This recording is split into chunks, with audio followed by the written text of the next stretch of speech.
it was like our whole world felt like it opened up sexually to get to know each other and to get to know each other's bodies. And we learned so much about each other, and it just changed everything for us. And it became my favorite night of the week. Welcome to the Get Your Marriage On podcast. I'm your host, Dan Purcell, a Christian marriage and intimacy expert and coach. I'm on a mission to help couples have the best sex and most emotionally intimate marriages possible. Our episodes cover topics you've always wondered about and are packed with practical advice designed to help you take your marriage to the next level. After recording last week's episode with Dr. Glenn and Phyllis Hill, we stayed on and chatted a little longer. We got started talking about sex dates and how Glenn and Phyllis look forward to this time every week that they quote-unquote set world records, as they call it, which I learned was something they both enjoy. Seeing how many orgasms Phyllis can have during one lovemaking session, for example, is one of their world records they strive for, and that to me sounds awesome.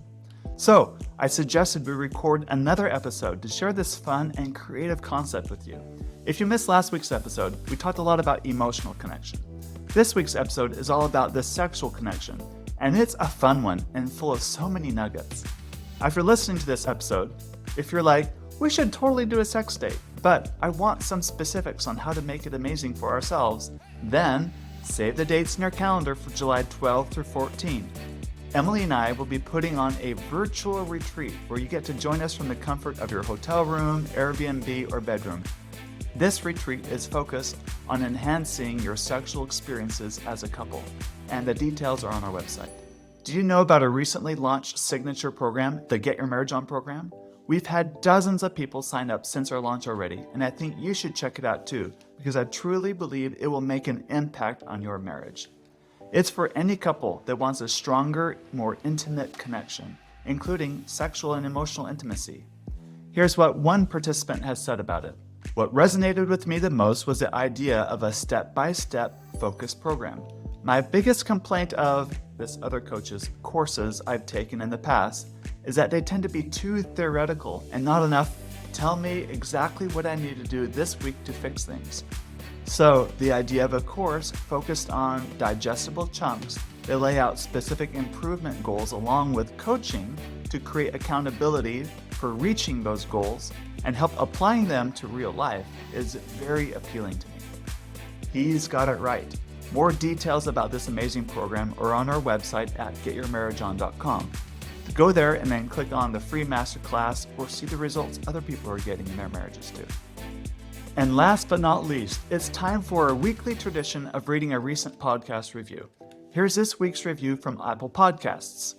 You're going to love the wide range of topics that Dan discusses on his podcast. He's all about helping marriages increase their intimacy, and he delivers his message in a clear and encouraging format. I look forward to his podcast every Friday, and if you haven't downloaded his apps, Intimately Us and Just Between Us, do it now. They are amazing. Love, love, love this podcast. Thank you for that review.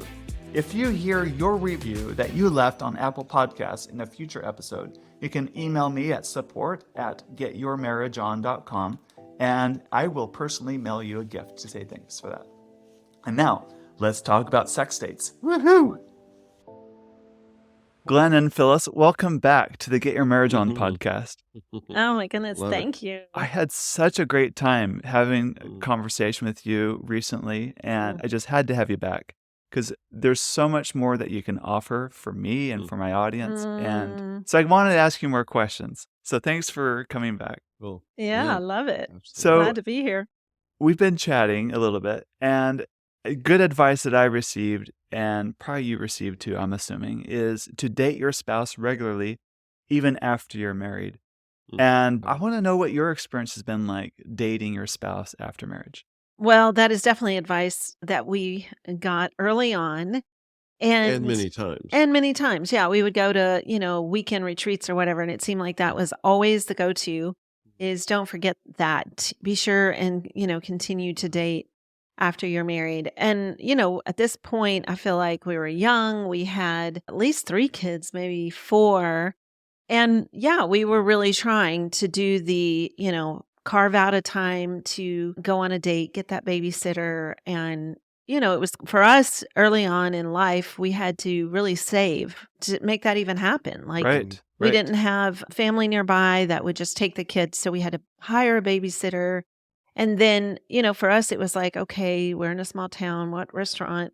And we both like movies, but you can't always predict what movie is going to be out in that moment. But yet, that was always there too. Let's go to the dinner and then go to the movies. The And classic date. yeah, Dinner and the a movie. classic dinner and a movie, the classic date. Yeah. And I mean, I feel like that's pretty much that was our go-to. That's probably all the energy we really had at that point in our lives. Yeah. And, so that was just the easy go-to. It wasn't too creative, but that's kind of where we went with that, I would say. Yeah, and the problem was that we were so disconnected relationally, or so Mhm. frequently disconnected, and sometimes for long periods of time, that just gave us an extra hour and 45 minutes to fight, to be at odds, to be in conflict about something. Mhm. So the whole, and again, I'm not against the idea of it, but it Mm. usually does not play out that well Mm. for couples if they don't know how, they don't have the tools to be connected anyway. So now this is just some extra time where they can be alone and not be connected, which is certainly what we experienced. Yeah, I mean, I remember those times where, you plan so far in advance to just get the babysitter, get the date on the calendar, and then, we would go to dinner and we would hit trigger topics. Mm. And man, before we knew it, it was just like this disappointing, sad experience. And then, but we'd already bought the movie tickets. And, if it wasn't, I know for me, the way I remember it back in the day, if it wasn't a rom-com and it was some action-packed movie or even a drama, sometimes it was like the movie would affect how we felt Right. towards Yeah. each other so much. Yeah. Yeah. Mhm. So eventually, and again, this is a Well, very but slow hey, let me evolution. mention that because I just think when we would get home, I always remember that I felt like, oh my gosh, this was a Mm. date night, so I need to have sex, whether I want to or not. Mm. It's kind of like I felt like that was the thank you for Mm. taking me out that night. And of course, it Mhm. was always late, which Mhm. was never a good. I'm not a night owl, so late was always painful for me, just Mhm. physically, just oh. But after Glenn would get back from taking the babysitter home, I felt like, okay, we got to end this well. And so then we would have, some kind of sexual encounter. And then it'd be like, okay, check mark. We did the date and we had sex. So we got it done in one night. And yet after years of doing that, it just felt like we were really missing something. Mm. Mhm. This cannot be what is going to take our marriage to the next level. Right. How did you know that this wasn't right? Was it the disconnection in it? Was it the fighting in it? Was it the quality of sex? What was it about it that kind of was a tipping point for you to realize something here Well, isn't right? right. All of the above. Yeah, all of the above, but I think the biggest thing was it was like sex was still the big pain point in our marriage. Ah. And Mhm. it was like, okay, going out to dinner and a movie does not make the sex any better. And there are too many variables that actually play into it in a negative way. If we fight at dinner, oh my gosh, forget it then. Mm. If the movie is not good, then that affects us emotionally and then sex is not great. Mhm. And so I think we just realized we are not setting this up well to actually get to that place where we want to. And again, for us, sex was the biggest thing that early on in our married life we had fought about the most and had so much trauma and pain around the early years of that. Yeah. Yeah.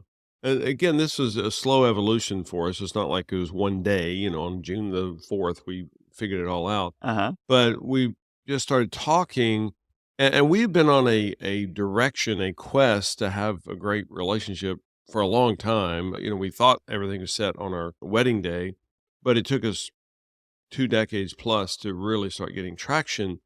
But we thought there has to be a better approach to sexual connection because this doesn't Mhm. make sense. It's just not working. Looking back, we didn't realize it at the time. But looking back, we realized that Phyllis mostly disassociated. So Mhm. she's not feeling seen. She's not feeling heard. She's not feeling valued. She's not feeling connected with her partner, which was me. but she does sex stuff anyway. Mm-hmm. Well, the only way she does that is to disassociate, just to say, well, I'm not going to be my authentic self. I'm not going to tell him how hurt I felt this afternoon, how wounded, how damaged our relationship was this morning, and I'm still feeling the effects of that. So she just has to disassociate. Again, we didn't know that at the time. We had no concept of that. But nonetheless, in spite of all that, we said there's got to be a better approach to this whole date thing. And so we, and just, I think I've said before, but I'm the educated one. Phyllis is the smart one. She figures out all the things that actually matter. And she said, what if we had a sex date? And I was like, that sounded appealing to me. I'm like, well, what's a sex Sign date? me up. Yeah. So just a time. And now, I mean, we've been doing this for many, many years, where it's just a special time each week, once a week, where we set aside time just for all things sexual. So it's not just what we call tab A and the slot B. It's not just sexual intercourse, but it's all sorts of sexual playtime. Well, and when this started, we had 4 children at home, and we were like, how can this work? Like, how can we set aside an evening a week where this could be, and we can't afford for the kids to go somewhere else. There's not somewhere else for the kids to go. So when we started, it was like we figured out that Glenn, after dinner, he would take over. So him and the kids would clean up after dinner. Then they would do the bath time and the homework and get things laid out for the next day for school. And it was kind of like I was off duty starting at dinner. And I would go back to our bedroom, which we had a bathroom connected to our bedroom. And we thankfully had a nice bathroom, a jacuzzi tub. And I was able to kind of take my mom hat and leave it in the other part of the house. And then I was able to kind of become just in touch with my sexual side and be able to, and I just remember the music, I remember lighting candles and having my favorite beverage and maybe a snack, like my favorite chocolate that the kids were not allowed to touch. Yes. And, that, and I just remember loving baths back then and just, and even reading, like I made myself like, don't read a parenting magazine, pick out something that reminds you of who you are, but besides a mom. And so by the time Glenn joined me, it might have been 2 hours later, and I was ready to have fun with him, and it was still early enough in the evening, that I knew the kids were taken care of. They were in bed. They were done. They weren't going to come knocking on our door. And it was, maybe 8:30. And so I'm like, wow, we've got several hours before I'm too tired to function. And then it was a slow, it was like, okay, well, it was like we were meeting each other, for the first time in a way. Like we would just look and smile. And it was like, we've got an hour ahead of us. We've got 2 hours ahead of us. And it changed so much. That alone was so huge for us, because then we were like, well, what do you want to do? And it was like our whole world felt like it opened up sexually to get to know each other and to get to know each other's bodies. And so much grew out of that, where we learned so much about each other and about just how so much of our sex life had been very limited and very much in a box based on past rules and, even past misinformation. I mean, some of it was just, we really didn't know each other very well in that arena. And so having weekly sex dates just changed everything for us. And it became my favorite night of the week, because I knew I was going to have from the, I always made sure dinner was ready like earlier and earlier. So it was like Glenn would come home from work and I'd be like, dinner's ready. And, because I just couldn't wait to have that much time to myself and to be able to transform into, a Phyllis the woman like instead of Phyllis the mom. Right. Exactly. Yeah. And that was huge for us. And it, even to this day, I would say it's my favorite night of the week is when we have our sex dates. And now, of course, we don't have kids at home. So we start much earlier in the day. We start around 4 p.m. 3 if we can squeeze in a little extra time. And, we go for Uh-huh. a walk and we go to dinner out. And then we come home after that, after dinner, and have the whole evening in front of us. And Right. it's just so fun, even to this day, in the things that we try. And we're very adventuresome for sure Yeah. at this point in our Yeah, and that's a lives. big part of what that allows. First of all, I mean, Phyllis alluded to it, but it's so important. Moms of young children, they play that role of keeping these humans alive. And I would suggest the best dad in the world still does not substitute for that. I think Mhm. women I think some of it's biological, but for whatever reason, They have that the female nature. just, Uh-huh. right, the female just plays that role. So to transform from being the mom, especially women who are breastfeeding, well, that's just a fact of life. That's what's happening. So Mhm. her breasts are not these wonderful, this wonderland for the partner, but they're a nutrition source for the baby. Well, how do you make that transition? How do you switch that? And that setting up the sex date allowed us to do that, so that we had Mhm. time for her to shift from being a mom to being a lover. But then also, it provides this extensive time, and we're involved sexually many other times during the week, but the sex date allows this time to explore. And in our masterclass, we talk about the X's of sex dates. And they really start with an E, but we call them X's Are there because they 3 all start with X's? Is it EX. triple X? Well, there's 4 of them. It's even Okay. better. But the first one is to explore, because for most of us, we don't.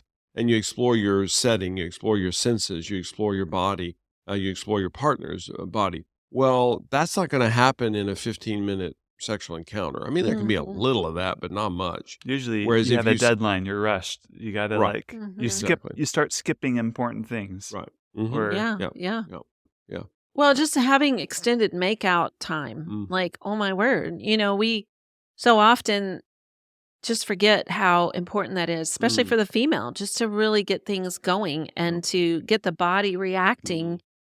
Kissing for us just is always the best beginning of right, things because Mhm. that's what awakens my body. mm, And it's just those kinds of things where what you just said is so true. When you're limited on the amount of time or yeah, you're so aware, oh my word, it's almost 11. I have to get up in the morning. mm, And that's, I think, where the resentment can even come in Oh, yeah. like that. You always approach me when, we're trying to go to bed. mm, And too often in marriage is an awkward dance of how to approach the topic anyway. Like the question, you want to have sex tonight? And it can fall into resentment, it can fall into duty and pressure instead of realizing, "Oh, this is our date night. Like this is our sex date. This is when we get to have fun." And I loved it that he took over all of what I would normally have done, mm, and we've taught this for many years, and so we get a lot of other people's suggestions, and, I had some friends, and I loved what they did where the dad took the kids, to grandma's and grandpa's for dinner that night, and so she had actually starting, like, at 4 in the afternoon, because he came home and he took the kids and left, and she loved that time, like, she could do all kinds of things that she wanted for herself. And it was very intentional. I mean, you don't go shopping, you don't leave the house and wear yourself out shopping. It was more that she could do things for herself at home. And then by the time he came back, he brought the kids back, but he put them right to bed. So then they never saw mom again that night. Mhm. And by the time he joined her, she was very interested in him and very interested in having fun. And I know we learned so many things during that season mm, of how to incorporate, some of our favorite activities. Like we would say, okay, well, we want to play Scrabble, but every word has to have to do with sex. Uh-huh. And or we would play a card game and the winner got to choose, their favorite sexual activity. Like we got very creative. yeah, Mhm. And with that much time, right, you could be creative. Mhm. And so there were a lot of things that we explored, I think, during that season is when I figured out what is my sexy. mm, And for me, I thought it had to be, mm, white lace lingerie. And I figured out during that time, I don't like white lace lingerie. I don't Mhm. feel good in it. You It prefer doesn't, black lace. Yeah. well, Just Black leather. joking. black actually. leather, Okay. actually. Okay. But Black leather. it's just like, I realized, wow, my thing is very different than what I thought I was supposed to do and Right. be. Right. And during that time, we had, like, we wanted to learn all of this about each other. We wanted to learn and just explore. That was a big part of it is like, wow, when you've got the whole evening and, there were things that we also were like, you've got time for a massage. You have time to explore what you can do with whipped cream and because you've got hours and there's not this quickie mentality and late at night interaction, but it's like, wow, you guys learned and tried so many things. And you also think about it on the other days of the week. Like I would anticipate that day. And so sometimes I would be out, maybe at the grocery store and I would pick up, chocolate covered strawberries because I knew they were Glenn's favorite. And I would, hide them. We always had like a mini fridge in our part of the house. And so I could put things in there that were for our special sex date. And it just became something that we thought about throughout the week. We would sometimes be just even just talking to each other on the other days, like, oh, babe, I can't wait, for Wednesday night. And I was thinking about this. And what would you think about that? And I ordered this and it's going to be here in time. And it was like we had sexual banter around Right. this one night all week long. And we're able to just build our sexual repertoire with each other. And I don't know that we would have ever gotten there if we had not started having a weekly sex date. And it just changed everything for me. It's like I learned what pleasure was for me by having extended playtime. Yeah. And it was incredible. Yeah, and the second X of sex dates is to experiment. And the reality is most couples don't experiment at all. They just do this tab A and the slot B, and there might be some variation on that. Mm-hmm. But that's just all they do, which leads us to the third X, which is to expand your menu, expand your repertoire. Most people go to their sexual restaurant and they open the menu and there's just one item on it, again, which is tab A and the slot B. Mm-hmm. And that's all they know. And you can have it with garlic or without. It's like you have a little bit of variation, but that's it. And for many of us, certainly the two of us, that was what was understood. And it's so fascinating to me, the message that we both got about sexuality, even though we got so little messaging about sexuality. It was just somehow, I don't know, osmosis or something. We knew that sex was bad. We knew sex was wrong. It was dirty. Well, sex in marriage is okay. But we didn't know anything beyond that. But we knew that it was a fearful thing. You better be careful. You better stay inside the box. We didn't know who invented the box. We didn't even know exactly what the box was, but we knew that there was a box. And the box is so important. Don't even go near the edge of the box. So the way you do that is you just keep it very, very, very plain. So you make sure that you don't get anywhere outside the box, because we assumed we would either be instantly zapped to hell or something, if we ever ventured outside that box. And to convey to couples that, no, there is no box. Just throw it out. It's just the two of you, and nobody gets to vote on what you do sexually. Whatever bonds the two of you relationally, that's the goal. And we always say to couples, we're not going to be there. We're not going to buy the video. So we don't care what you do. You have freedom to do whatever you want. Now, that also means you don't get to choose what we do. And if somehow you hear on TikTok or something what we did, well, you don't get a vote. We're not asking. You're not going to be there. You're not going to buy the video of us. So we get to choose whatever we do. But as our menu began expanding, and as we're like, oh my gosh, are we allowed to try this or that? Is that an option? And, there's tons of stuff that we tried that we're like, yeah, well, that wasn't what we thought it would be. It worked in my head. It doesn't work in real life. And so, that did not end up staying on the menu. But we began expanding that, our sexual interaction. But again, that comes through extended playtime, not a 10, 15-minute encounter, late on a Friday night. And so the sex dates became this incredible adventure for us and remain that to this day.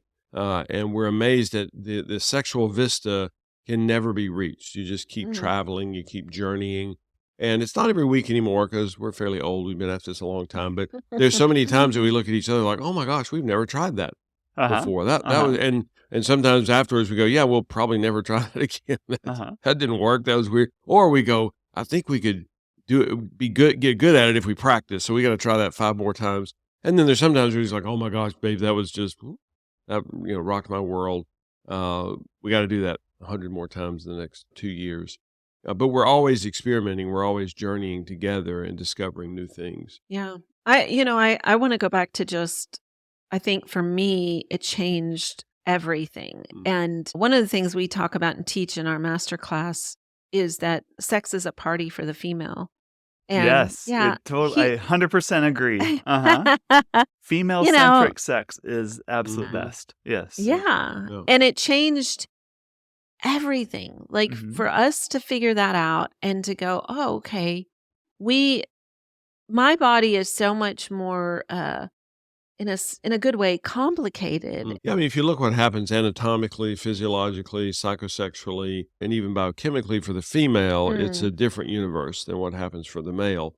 And the male's fine. Don't worry. He'll be okay. We always tell guys, we're like, look, the party's designed for her, but it's a buy one get one free ticket, so you'll get a free ticket. And I should mention years ago when we first started presenting this, I assumed, because every human's unique, there's lots of variety on the planet, and I thought we're going to get pushback from a percentage of men. I don't know what, 5%, 10%, 20%, who are going to be like, oh, wait a minute, how come the party gets to be about her? Shouldn't it be 50-50 or whatever? I have never sat with a couple where the guy resists that. Never. And which startles me, because I've sat with a lot of people, and I'm like, this is amazing. Literally every couple I've ever sat with, the man is like, great, sign me. I do get a ticket, right? Like I get invited to the party, and I'm like, oh yeah. And I've never seen the man who's like, well, that's not right, that's not fair, which is, I think, makes sense once you grasp the concept. But it's also thrilling that men love the idea, and I am convinced most men already wanted that. They just had no clue. They had no idea how to connect, how to bond with her emotionally, and therefore had no idea how to connect and bond with her sexually. And so it just became an activity, just something that they did. That's good. Great. So I've heard you say you set world records in your sexual dates. Can you allude to what that means for you too, and maybe give our listeners like an idea of things they can shoot for and enjoy? Yeah. Well, again, I think for me, I learned during that time, that extended playtime, that I could have multiple orgasms. And prior to that, I did not know that was possible. And then when you think about the history, in a 15 to 20 minute encounter, you're lucky to get one. And I think for many, probably of your listeners as well were like me, I felt guilt because it took me so long just to get one. Wow. And so I didn't think, we should keep going. And factoring in that in our early marriage for the first several years, you didn't orgasm at all. Right. We had just given up. We're like, and we literally, I don't know if we said that in the first podcast we did, just that Phyllis and we both just concluded she was broken. She's just something wrong with her. And too bad. Sorry. I hate it for you. And I don't think I was mean about it. I just accepted that, it is what it is. And Right. Yeah, we had zero idea, and nobody around us ever talked about sex. Right. So there was no discussion about it. It was just, we were just stuck, in this defeat the rest of our lives.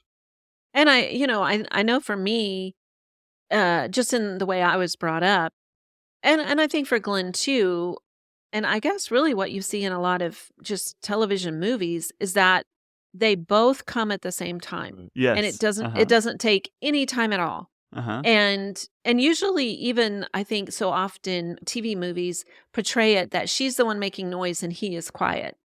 And see, that's not the way it was for us. And so in having this extended playtime, it was like, wow, we realized that we just had it so wrong. And to learn my body and the fact that females are capable of having many and for an extended period of time, it was like, this is mind-blowing that I can keep going and I can have so many that we're not sure how many. And eventually, whatever time, 30 minutes in, it's like, I just get exhausted. And yet my body is still very open to having more orgasms. And so I think that falls under what you're saying as far as world records. Just like we didn't know that was possible. And it's because we just didn't understand the female body. And it takes giving yourself permission, because I think for a lot of us, we feel guilt that it takes us so long, Mm, and we also have to work through a lot of emotion that's tied around sex right. for us anyway. And talked to way too many women who feel even shame Mm, connected to it when they really let themselves go. Yes. And so to get into multiple orgasms, you have to really let yourself go. And that can be scary. You have to process through the fear or the shame or the things that kind of come at you during those times. But again, when you've set aside a day a week, a night a week, you kind of go, okay, so I can grow in this. I can mm. learn how to let go and how to be in that space for a longer period of Yeah, time. but for her to get to that level, she has to feel safe with her Mm, partner because it's so incredibly vulnerable. And if she was wounded by him 7 times that day, he's yeah. sexually activated. The typical male can get sexually activated in 10 to 12 seconds. Typical female is activated sexually in 10 to 12 minutes, and never the two will meet. And so just to recognize that it's not that she's cold, it's not that she doesn't like you, it's not that she's Mm, not attracted to you. She simply doesn't get activated sexually as quickly. Again, not because she's bad or broken. Hmm. That's just her makeup. The shortest period I've ever heard is a female say she gets activated sexually in about 2.5 minutes. And that's I have over 30,000 seat hours, so I've sat with a lot of people, and that's the quickest that I've ever heard. Hmm. From a biological perspective, that makes perfect sense, though, because what happens in a sexual encounter from a male perspective, like 6 minutes later, he's done. He's out of the picture. mhm. But for a woman, that 6 minutes can turn into 9 months of pregnancy, 18 years Mm, of childbearing. right. So Yep. biologically, Yep. she's going to Mhm. be programmed to be very Yeah. careful who she's letting into her body and her Yes. heart because she's more vulnerable in that Mhm. Mhm. in that situation. Yeah, yeah, that's a Yeah. side note, but I think it's worth mentioning that what the female contributes to a child versus the male. I mean, the male contributes about half a teaspoon's worth, and he enjoyed doing it. The female, it wrecks her body. I mean, for 9 months, uh, I'm, Maybe you know, wreck is a little too severe, but her body does change in as far as what miraculous happened, ways. Uh-huh. yeah, but as far as what happens for her, Uh-huh. I mean, dude, if you've been around pregnant women, their body is they're in some level of pain for months Yes, and that's months, right. whether it's, what we call morning sickness, whether their body, I mean, literally their joints ache because they're Mhm. Mhm. carrying this extra human. Mhm. This human inside of them is sucking up resources like crazy. Yes. Literally, the baby becomes the priority. And it's just biological. The mom's body gets the leftovers, so that the baby Mhm. has to be prioritized. So the mom experiences a lot of challenges with that, and frequently it's pain. The male doesn't experience any of that. And then even going through childbirth, well, that's Mhm. another whole challenge in itself. And then the first day, the first week, the first month, the mom, and again, the greatest dad in the world. I'm not saying dads are jerks in it, but the mom is so tuned into this new human, keeping that baby Mhm. alive. If she's breastfeeding, then literally she's the nutrition source for this baby. Males don't go through any of that. Again, they can tune in and be, great participants, but it's a completely different experience. So I love what you say because that's so true. This female just subconsciously, unconsciously is like, wait a minute, this could cost me a lot. For you, for the guy, is like, well, that was just fun for you. And you're not going to have all of the possible ramifications of Mhm. this like I am. Right. I don't know that I ever thought of it that way before, Dan, but that's a great point that her body is not supposed to get activated so instantly because she has a whole lot more cost to count Mm. than the male does. Wow, that's pretty powerful. Good point. Can Mm. we end our conversation today talking about sexual friendship and what that looks Yeah, like? yeah, yeah. As I sit here with the two of you, I can just tell you do have this Mm, generosity about the two of you towards each mhm, Mm. other. And that's something I hope all couples listening learn how to cultivate. Can you say a few things on sexual friendship? mm. Wow. Yeah, I love that. And that was part of all of this, I think, during that season in our lives where I realized that I am the only one in this space with Glenn. I am his only sexual friend. And even the verbiage really helped me come about it very differently because in our early years, this was such a painful topic Mm. and I rejected him constantly. And there was so much confusion because before marriage, it was the can't wait to get married so we can finally have sex. And, not having a good first encounter, I just went into a dark place of, I don't wanna ever do that again, and so that was very confusing for Glenn, very painful, and it just led us down a road that was very destructive, and so when we realized that is not what was ever the plan, that was never God's plan for sex, and so when we started really figuring all of this out, there was still, though, a lot that had happened early that was very wounding. And so when we went into the arena of sexual friendship, it was like, okay, I do friendship well Mm. Mm-hmm. and I like my friends and I Uh-huh. do things with them. I'll have a girlfriend reach out and ask me to go shopping with her, which Uh-huh. I'm not a shopper. I don't go shopping by myself. I don't like shopping. But when a girlfriend asks me, I'm like, "Yes, I'm there. I would love to spend time with you. So if you're running errands, going shopping, I'll go with you because I love spending time with you." It's the friendship. It's to Yes. Right. cultivate that friendship because you're a friend. Yes. You're going to be a friend. It's not Right. about the shopping. It's about the friendship. Right. Right. Mhm. Right. And so when I was able to take all of that mindset and put it into our sexual friendship, our sexual relationship, I stopped Yeah. resisting and resenting. And I was able to show up in that space even when it wasn't on my mind in the moment. I was able to kind of calm my body down, like, Mm. as in, I'm safe in this relationship Mm. and he's just wanting my friendship and I want his friendship. And so it kind of opened up the door for a mind shift for me. And I think that was really huge. And then I think for Glenn, as well, the friendship part, it was when he became more aware of me and Mhm. became more aware of wanting to know me. What do you like?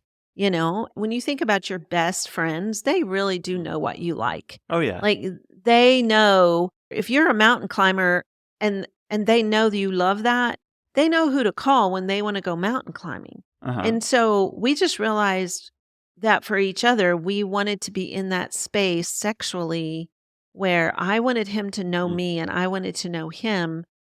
And it's like when you think of the term sexual friendship, it takes that adversarial, Mm. Uh-huh. yeah, Competitive. Uh-huh. yeah. Right. Or just even feeling pressure. Because you Mm. think about that, if you have a group of friends and you approach each of those friends or time with those friends as pressure, it's Uh-huh. No. probably not a good group Yeah. of friends. No. Or a Yeah. shaky foundation for a friendship. Yeah. Right. Uh-huh. Yeah. Yeah. Yeah. Yeah. Absolutely. Well, and that's as we learn the connection codes, just how to connect and realizing that, well, when we're emotionally bonded, that sets up Mhm. friendship. And again, we're unique sexual partners. So the friendship is built on that close connection, or the friendship is that close connection. And then we add sex to it and it becomes extraordinary. Whereas if we're just trying to insert sex into a relationship that's not really even that bonded, we can have sexual activity and there actually can be some pleasure. There can be some enjoyment in it, but it's a whole different level. We call it dynamic sexual connection versus just sexual activity. And there's a universe difference between those, but that starts with emotional safety, Mhm. emotional processing, emotional connection, and then we build dynamic sexual connection on top of that. One thing we did, Dan, with you last time is we did the core emotion wheel, and we would love to do that just with what we call an issue specific core Mm. emotion wheel on Right. sex. Because often that's where you got to start. You've got to be able to talk about it from the emotional side. And when we do this with groups, it's incredible the feedback that we get where people go, "Wow, I've been married 20 years. We did the core emotion wheel on sex and things came out just that deep core level Mm. stuff that we've actually never talked about." And Mhm. it's like sometimes you got to start there and not sometimes. I would say we Mhm. always start there. Yeah.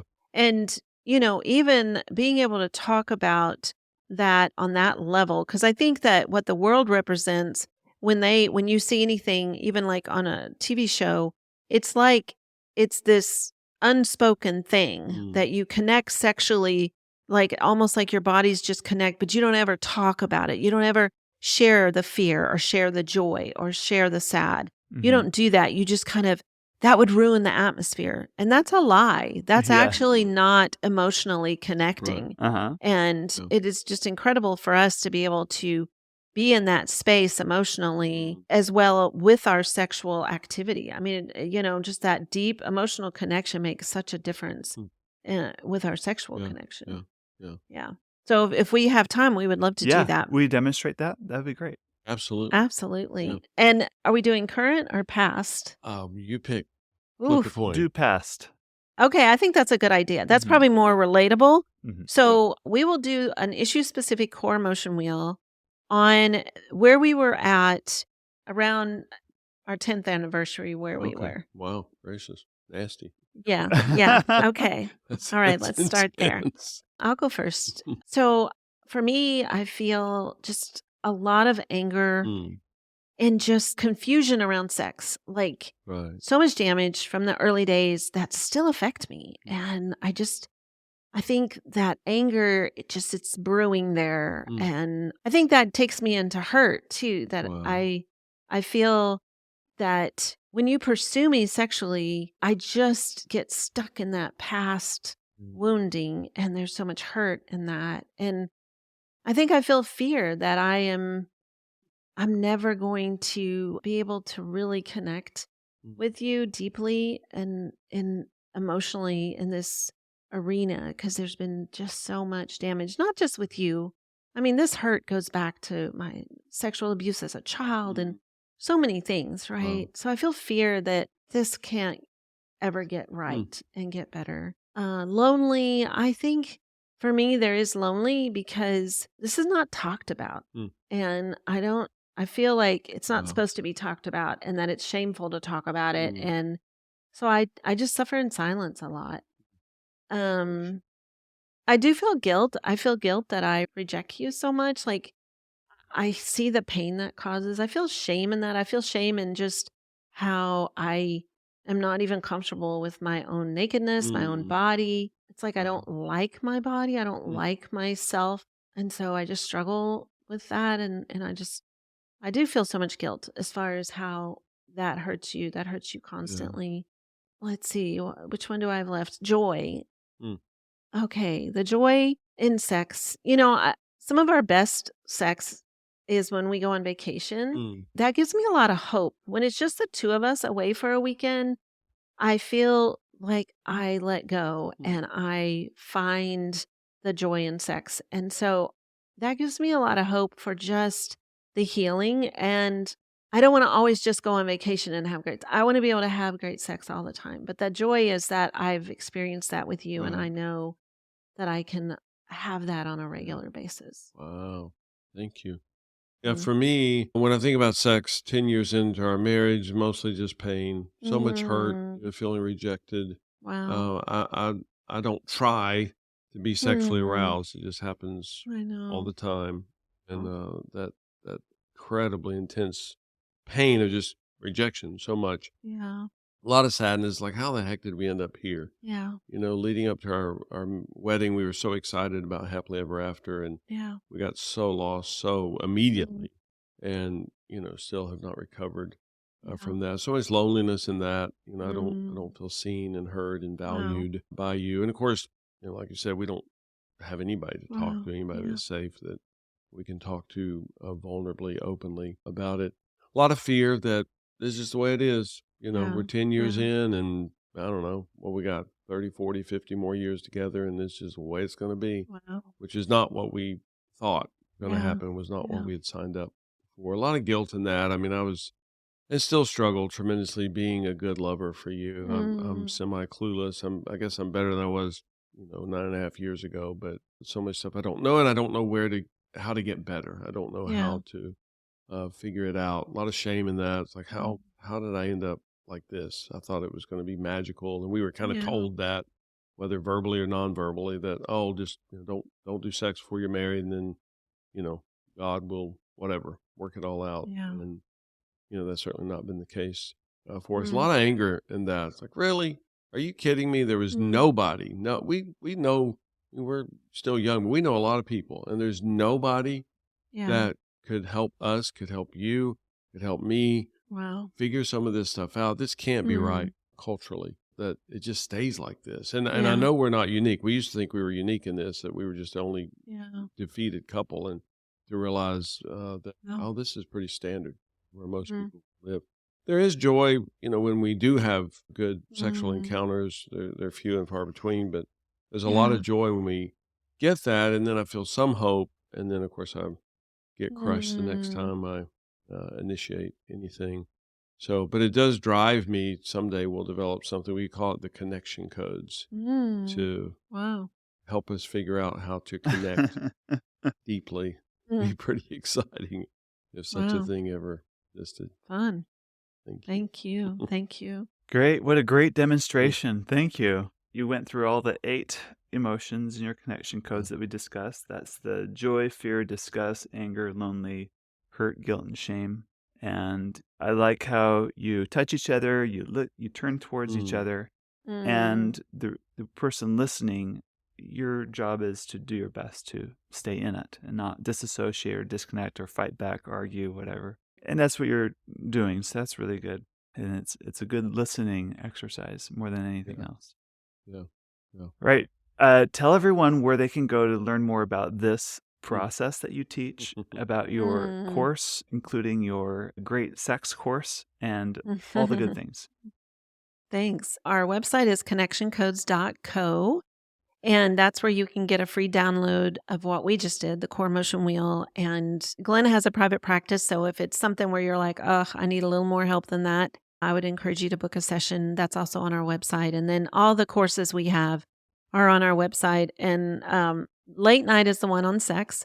We encourage you to do foundations first because that's the whole emotional connection. You got to have deep emotional connection to have really dynamic sexual connection, and got to be safe in that place. And so Yeah. that's all on our website. We also have a podcast and talk about all these things, both on the sex, but also on the emotional side as well. And then parenting, we have our oldest daughter who wrote the book with us, also did a master class on parenting with us, and it's phenomenal. Yeah. And then she's on our podcast off and on. So yeah, we just love getting free content out there. And I know, Dan, last time you just put it in your show notes, all of the stuff. Yep, it'll And be in the I show notes know, here too. yeah. And we give you a coupon code, Dan. And then Great that's coupon code, by the way. uh-huh, Excellent yeah. coupon code. And that gives your listeners 20% off Mm. of any of the master classes. So the master classes cost, the download for the core motion wheel is free. So yeah, love for you to have this content for Mhm. sure. Very good. Thank you very much. Ah, thank you, Dan.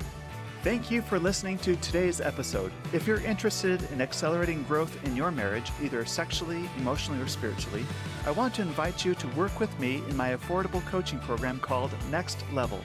More information about Next Level and my fun and sexy apps for couples are available at getyourmarriageon.com. Please also don't forget to subscribe to this podcast so you don't miss a single episode. And be sure to tell your married friends. I promise, they will thank you for life. Now go get your marriage on.